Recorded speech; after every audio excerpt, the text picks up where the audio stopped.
হলুদ লাগাই। অল্প কপালে লাগা, হালকা করে গালে দিল, কপালে দাও।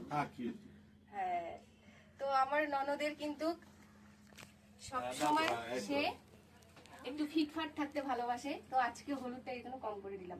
তো ধান দুপা দেই।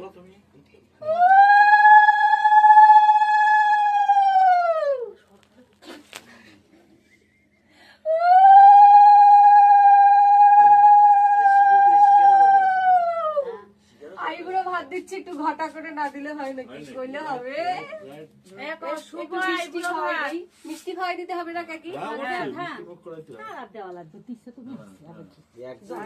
মিষ্টিটা একটু কম করেই দেই, সাথে দিয়া ফ্যাট হওয়া যাবে না। তোমার জেঠুকে ডাক দাও, জেঠু আর জেঠিকে ডাক। সবাই আশীর্বাদ করবে, সবাই। তো আজকে মূল আকর্ষণ হচ্ছে পূজা। পূজা, তুমি সাহা। পূজা সাহা, যাই হোক। আমি একটু মানে কি বলবো, আর নিজেকে মানে সামলাইতে পারছি না, ওদেরকে দেখে এত ভালো লাগতেছে। আর এই ফার্স্ট আমি কাউকে এত ভালোভাবে আয়োজন করে আমি নিজের হাতে রান্না করে আইবুড়ো ভাত দিলাম। বাহ, ফাইন ফাইন। হাততালি। খা তো খা এখন।